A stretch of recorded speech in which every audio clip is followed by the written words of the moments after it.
우리가 신앙생활을 하면서 이 말씀을 보다 보면요, 참 이해가 안 되는 그런 성경 구절들이 간혹 있어요. 사건들이 있다는 것이죠. 그 중에 하나가 뭐냐면 오늘 말씀입니다. 하나님의 뜻을 한 개인이 기도하니까 뜻을 번복하십니다. 기다려주시고요, 대화에 응하셨다라는 것이죠. 오늘 이 대목을 우리가 좀 눈여겨보셔야 될 것 같습니다. 이전에 여러분들에게 먼저 묻겠습니다. 정말로 여러분이 드리는 기도 한마디 한마디를 하나님께서 다 들으신다는 것을 믿으십니까? 할렐루야. 하나 더 묻겠습니다. 정말 내가 하나님 앞에 있는 것이고 정말 하나님과 나와의 만남에서 하나님께 기도를 드리시고 있으십니까? 예, 그러면 됐습니다. 영국의 작가 웨일즈라고 하는 사람이 쓴 단편소설 대주교의 죽음이라고 하는 책이 있습니다. 여기에 보면 이 대주교가 늘 같은 시간에 그 대성전에 나가서 하나님 앞에 기도를 합니다. 사건이 일어나는 날, 그날 아침에도 정해진 시간에 이 대주교가 나가서 하나님 앞에 기도합니다. 거룩하게 손을 들고 오 거룩하신 하나님 그러는데 하나님께서 벼락같이 오냐, 내가 여기 있다, 무엇을 원하느냐. 근데 그 순간에 대주교가 너무나 깜짝 놀라가지고 하나님, 내 기도를 듣고 계셨습니까? 그리고 심장마비로 죽었어요. 어떻게 생각하십니까, 여러분들? 우리의 믿음을 다시 한번 점검해 봐야 되겠습니다. 하나님 앞에 우리 모습은 지금 어떤 모습이십니까? 우리의 기도가 그대로 하나님 앞에 한마디 한마디 다 응답되고 있다는 것을 여러분들은 정말로 확신하십니까? 그 신학자 폴 틸리히가 이런 말을 했습니다. 인간의 마음속에 불안이 있다면 그 불안의 원인은 세 가지이다. 첫 번째는 죽음과 자기 운명에 대한 걱정, 두 번째는 공허함과 무의미요, 세 번째는 죄책감이다. 이렇게 말했습니다. 이러한 불안감들이 사실 우리를 짓누르고 있죠. 그래서 하나님 앞에 기도하면서도 하나님의 음성을 들을 때, 그 하나님의 음성이 들려올 때 사무엘처럼 주님, 제가 여기 있습니다, 말씀하옵소서, 이렇게 선뜻 대답할 수가 없는 것이죠. 그런데 여러분들, 그런 형편에서 우리는 오늘도 주님 앞에 서 있다라는 것이죠. 오늘 말씀을 통해서 눌리지 마시고 살아계신 하나님 앞에 우리의 기도가 상달되기를 위해서 다시금 마음을 고쳐먹는 귀한 시간 되시기를 부탁드립니다. 오늘 본문의 소돔과 고모라는 하나님께서 몇 죄로 말미암아서 망하게 되어 있었던 겁니다. 그런데 이 사실을 놓고 아브라함과 하나님이 대화를 시작합니다. 주고받는 이야기를 통해서 여러분들 하나님의 마음속에, 아브라함의 마음속에 있는 그 뜻을 깨닫게 되기를 간절히 바랍니다. 하나님은 소돔 성이 죄가 꽉 찼기 때문에 심판하실 수밖에 없었습니다. 멸망시킬 수밖에 없었다는 것이죠. 그래서 진멸하겠다 말씀하십니다. 그러면서도 어떻게 해서든지 간에 용서하고자 하는 그 간절한 마음이 있으셨던 겁니다. 하나님의 공의로는 멸망시킬 수밖에 없지만 하나님은 사랑이시라. 하나님은 또 사랑하셨습니다. 일말의 명분이나 소망만 있어도, 그 조그마한 생명적인 근거만 있어도 그 죄악의 도시를 용서하실 수 있는 마음이 하나님께는 있었던 것입니다. 하나님의 그 뜨거운 열정과 사랑이 오늘 이 본문에 잘 나타나 있어요. 그러니까 여러분들의 눈이 열려져서 그 하나님의 사랑을 깨닫기를 부탁드립니다. 멸망시킬 수밖에 없는데, 그러면서도 멸망시키지 않으시려고 하는 그 하나님의 절절한 그 애타는 마음이 오늘 본문 속에, 이 대화 속에 녹아져 있는 거예요. 그런데 아브라함은 또 아브라함대로 그 죄악을 알고 있었습니다. 그렇기 때문에 덮어놓고 주님 용서해 주셔야 됩니다 라고 말씀드릴 수가 없었어요. 그래서 그는 이렇게 애원을 합니다. 하나님, 의인과 악인을 함께 멸하는 게 맞습니까? 너무 부당하지 않습니까? 이렇게 애원을 한 거예요. 그런데 그 하나님께서는요, 그런 마음이 있으셔서 그런지 몰라도 들으셨어요. 그래서 아무렴 의인 50명만 있다면, 아니 거기서 조금 모자라도 좋다, 내가 용서하고 구원해 줄 거야 라고 동의를 해주시는 겁니다. 그래서 아브라함은 그 이야기를 필두로 해서 두렵고 떨리지만 반복해서 45명이 있다면요, 40명이 있다면요, 30명이 있다면요, 20명이 있다면요, 그러다 급기야 32절에 보니까 주는 노하지 마옵소서, 내가 이번만 더 아뢰리이다 라고 한 다음에 의인을 10명밖에 찾지 못한다면 하나님 어떻게 하시겠습니까? 묻습니다. 그런데 하나님의 대답은 그래도 나는 용서할 것이다. 이게 하나님의 대답이었습니다. 그런데 오늘 본문에 보니까 아브라함이 더는 하나님 앞에 말씀을 드리지 못합니다. 그 성에는 의인 10사람이 없었던 겁니다. 그래서 결국 소돔과 고모라는 하나님 앞에 망하고 맙니다. 오늘 이 이야기를 통해서 우리가 한 가지 좀 생각해야 되는 주제는 뭐냐면 멸망이 아닙니다. 심판입니다. 오늘 이 말씀을, 이 본문을 읽으시면서 여러분들은 소돔과 고모라의 멸망이 주제가 아니라 여기에 나와 있는 하나님의 심판에 오늘 우리는 귀가 열려져야 돼요. 망한 것이 아니라 하나님께서 치신 겁니다. 심판하신 거라는 뜻이에요.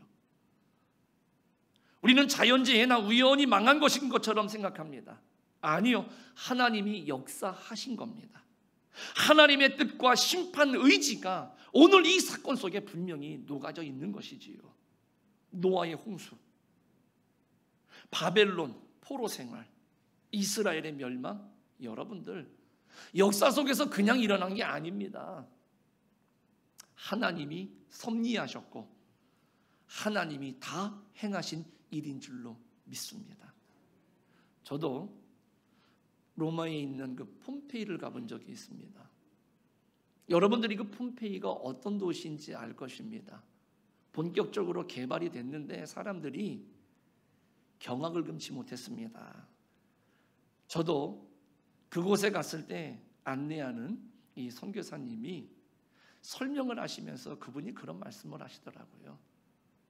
자기가 안내를 하다 보니까 야, 이렇게 죄악으로 넘치는 이 성이 망하지 않으면 그게 이상한 일인 것 같습니다 라고 우리들에게 이야기하는데 저도 그런 마음이 들었었거든요. 그러면서 그분이 하셨던 말씀이, 제가 이곳에 와서 많은 팀들에게 설명을 하고 이곳을 올 때마다 느끼는 것은 뭐냐면 전쟁이나 기근이나 지진이나 재난이나 이 모든 사건들을 자꾸만 신앙의 눈으로 바라보게 되고, 그렇게 신앙의 눈으로 바라볼 때마다 그 전부는 하나님의 심판이지 자연적인 현상은 하나도 없었더라고요. 이런 고백을 한 적이 있었습니다. 근데 저도 그 말씀에 전적으로 동의합니다. 우리 성도님들은 역사를 어떻게 읽으십니까? 그냥 우연이고 어쩌다 보니까 일어나는 현상이라고 생각하십니까? 모두가 하나님의 역사고 하나님의 심판의 일환이라는 것을 성경과 우리의 신앙은 확실하게 증거를 해주고 있습니다.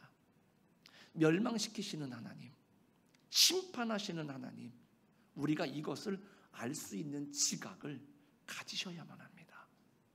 사람은요, 번영과 자유를 원하고 죄와는 상관없이 잘 살기만을 바랍니다. 하지만 하나님이 보시는 시각은 달라요. 분명히 소돔은 죄로 인해서 망했습니다. 그 원인은 인간 때문입니다. 타락한 인간, 그리고 그 인간성 때문이었습니다.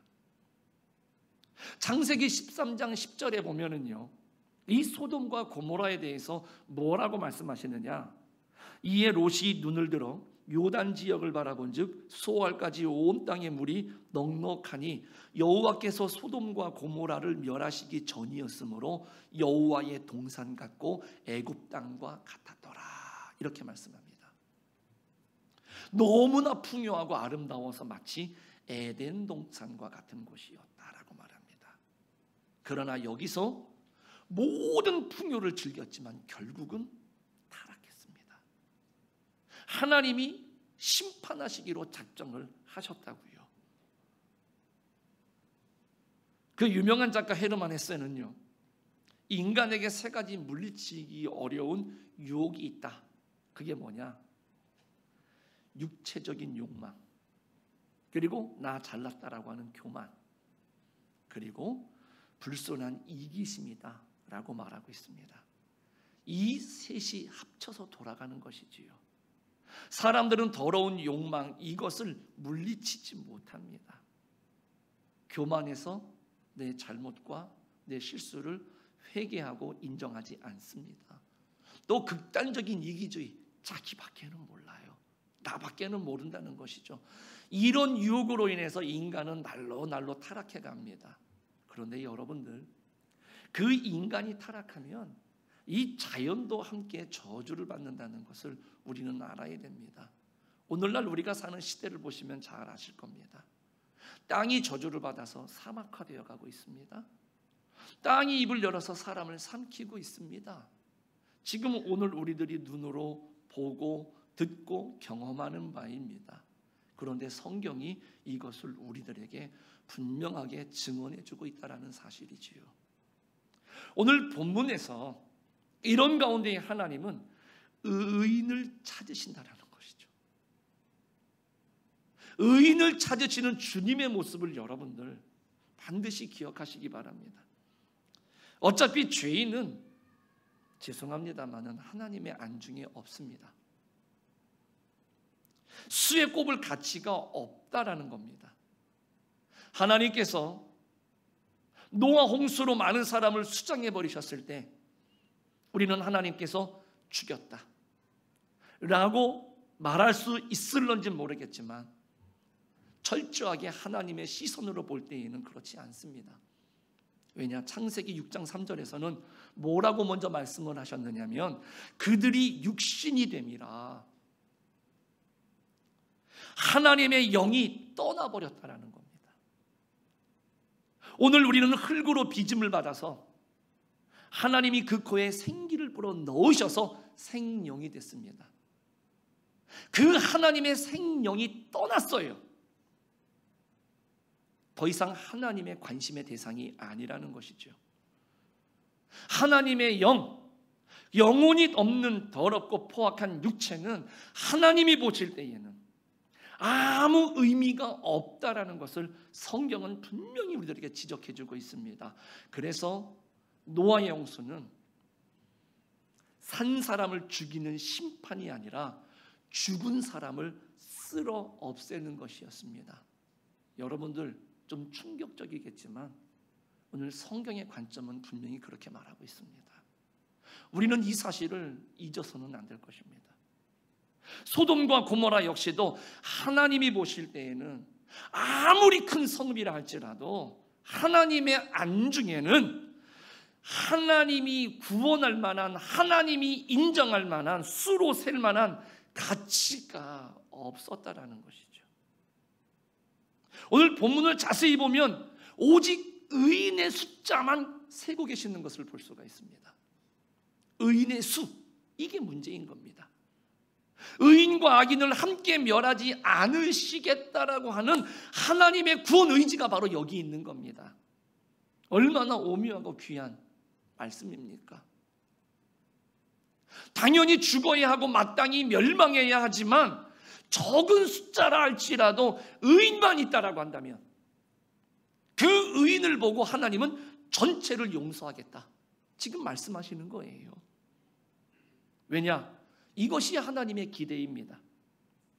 이게 하나님이 원하시는 은총입니다.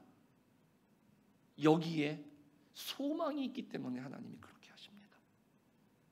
단 몇 명이라도 의인이 있으면 이 의인을 통해서 그래도 조금 나아지고, 그래도 조금 더 밝아지고, 좀 더 생명의 길이 열릴 것이다 바라보시고 계시는 겁니다.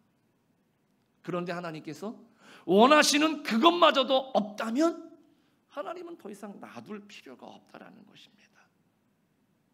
존재할 이유가 없다라는 것이지요. 이스라엘 백성들이 가나안을 정복할 때에 그네들이 왜 쫓겨났습니까? 존재할 수 있는 의미가 없었어요. 그래서 이스라엘에게 허락하셨던 것이죠. 그러면서 그 이스라엘을 향해서 똑같은 경고의 말씀을 했습니다. 너희들이 잘났기 때문에, 너희들이 의롭기 때문에 이 땅을 너희에게 허락한 것이 아니라는 것이지요. 동일한 원리입니다. 그런데 그네들은 하나님의 말씀을 듣지 않았고, 그들은 그 땅에서 하나님께서 그토록 싫어하는 우상 숭배를 통해서 하나님을 떠나가기 시작했습니다. 그런데 나중에는 모두가 떠났습니다. 그래서 하나님께서는 가나안 족속을 흩으신 것처럼 이스라엘 백성도 흩어버린 거죠. 존재할 이유가 없다라는 것이죠. 의인 몇 명, 단 10명만이라도 있으면 그것을 바라보고 거기에 소망을 걸고 거기에 기대를 걸고 전체를 용서하시겠다고 오늘 하나님은 말씀하시는 겁니다. 예레미야 5장 1절에도 비슷한 말씀이 있습니다. 너희는 예루살렘 거리로 빨리 다니며 그 넓은 거리에서 찾아보고 알라. 너희가 만일 정의를 행하며 진리를 구하는 자를 한 사람이라도 찾으면 내가 이 성읍을 용서하리라. 얼마나 애끓는 하나님의 심정입니까? 하나님의 눈에 보시기에 의인 한 사람이 없다라는 거예요. 의인 한 사람이. 그 예루살렘에 의인이 한 사람도 없는 예루살렘을 더 두어야 될 이유가 어디 있겠습니까? 의인을 찾으시는 주님의 모습, 애타게 찾으시는 그 주님의 뜻을 오늘 우리는 이러한 말씀을 통해서 도대체 이러한 일이 어떻게 일어나? 아니요. 이런 하나님의 마음을 우리는 이해하셔야죠. 그 하나님의 마음을 우리가 발견하고 느껴서 나만이라도, 다른 사람들은 다 못해도 나 한 사람이라도 하나님 앞에 이러한 믿음을 가지고 기도할 수 있어야 되고 하나님이 찾으시는 그 의인이 되기를 결단할 수 있어야 된다는 것이지요. 그리고 오늘 본문에 보면 아브라함이 하나님 앞에 기도를 합니다. 여러분들, 정말로 우리 교회, 우리 가정, 더 크게 생각하면 우리 사회, 이 나라 이민족은요, 이런 중부적인 기도가 필요로 하고 있습니다. 기도하는 사람이 없어요. 기도하자 모이지 않습니다. 아브라함이 지금 어디서 기도합니까? 멀리서 기도합니다. 여러분들, 자녀들 멀리 나가 있다고요? 포기하지 마십시오. 기도하십시오.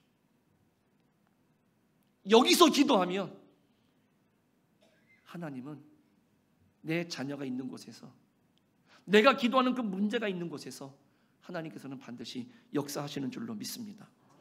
아브라함은 지금 멀리서 기도합니다. 소돔과 고모라에 있는 게 아니지 않습니까? 멀리서 소돔과 고모라를 생각하면서 지금 기도하는 겁니다. 창세기 19장 29절에 보면은요, 하나님이 그 지역의 성을 멸하실 때, 곧 롯이 거주하는 성을 엎으실 때에 하나님이 아브라함을 생각하사 롯을 그 엎으시는 중에서 내보내셨더라, 이렇게 말씀합니다. 멀리서 기도했지만 그 심판을 받아야 되는 장소에 있는 롯을 이 멀리서 기도하는 아브라함을 생각하셔서 하나님이 지금 구원하셨다는 거예요. 반면에 조카는요, 이 롯은 소돔성 안에 있었습니다. 그는 정말로 아까 말씀드린 것처럼 너무 좋았기 때문에 그쪽에 살다가 점점점 가까이, 그래서 소돔성 중심에 들어가는 거죠. 죄악 중에 빠져버렸습니다. 하지만 인간적으로 볼 때 타락한 인격 가운데에도 조금 남아있는 의가 있었습니다. 그게 바로 뭐냐면 손님 대접하는 겁니다. 그는 삼촌 아브라함과 같이 있으면서 하나 배운 것이 있다라고 한다면, 그 천사들을, 나그네들을, 객들을 지나갈 때마다 그냥 보내지 않고 집안으로 들여서 극진히 대접하는 거죠. 그런 과정 중에 하나님의 말씀이 임했고 약속이 임했고 이런 것들을 누가 봤어요? 옆에서 롯이 지켜본 겁니다. 여러분들의 신앙이 그만큼 중요합니다. 자녀들이 본다는 거죠. 자녀들이 배운다는 거죠.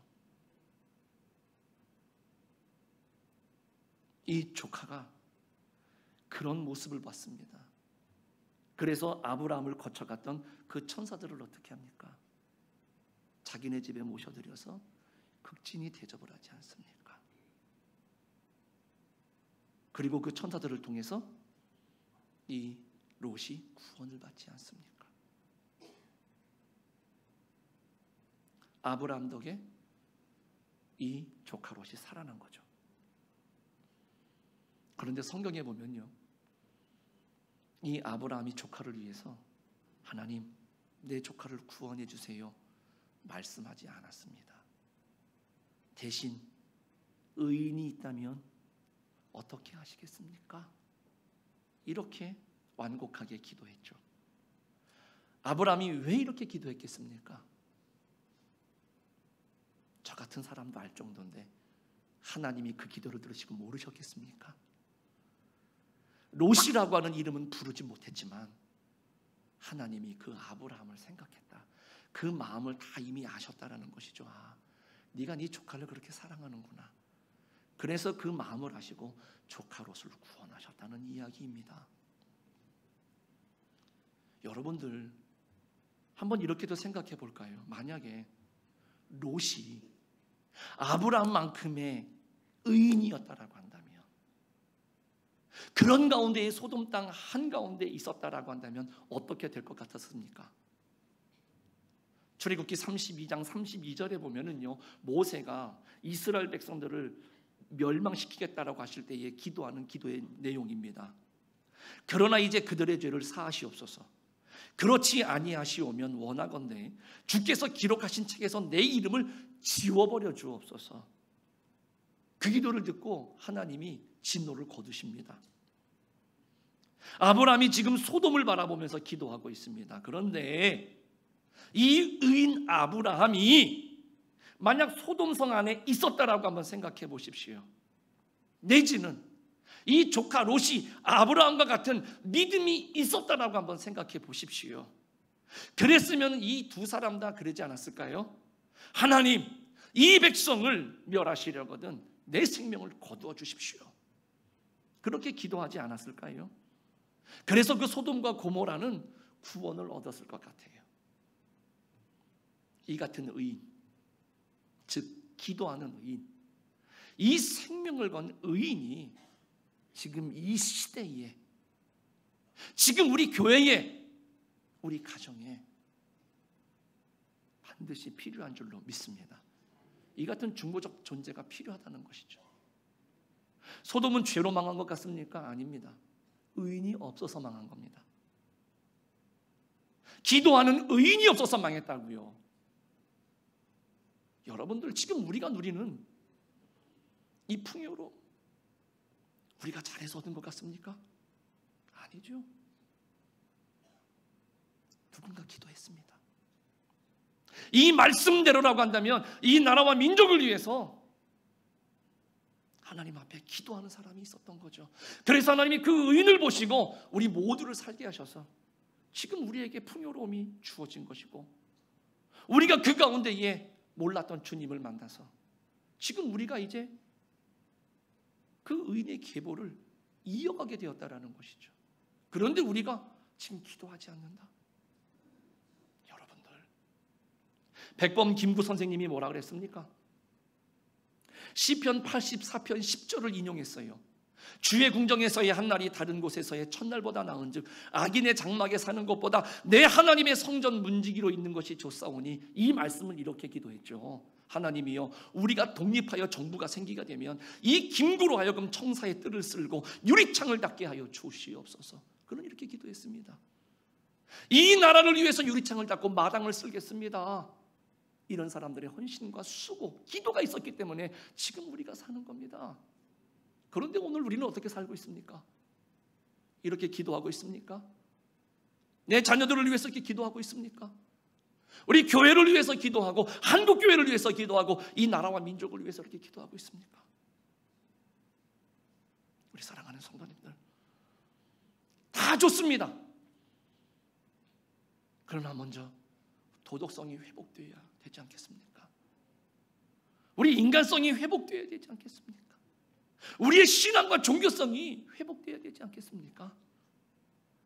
그리고 하나님께서 찾아주는 그 의인 10명, 바로 그 존재된 교회가 되고 성도가 되어야 되지 않겠습니까? 여러분들, 그 의인이 되어주시기를 주님의 이름으로 축복합니다. 그래서 우리 교회가 하나님 보시기에 믿음의 교회고 하나님의 뜻을 펼칠 수 있는 그런 교회가 되기를 간절히 축복합니다. 여러분들, 기도하는 여러분들이 있는 한 우리 교회는 절대로 넘어지지 않습니다. 기도하는 여러분들이 있는 한 여러분들의 자녀 절대로 넘어지지 않습니다. 기도하는 여러분들이 있는 한 이 나라와 이 민족은 절대로 망하지 않습니다. 오늘 우리 말씀을 통해서 하나님이 우리에게 보여주시는 하나님의 마음입니다. 이 하나님의 마음을 통해서 더욱더 기도하시고 하나님이 찾으시는 그 의인이 되어주시기를 주님의 이름으로 간절히 축복합니다. 기도하겠습니다.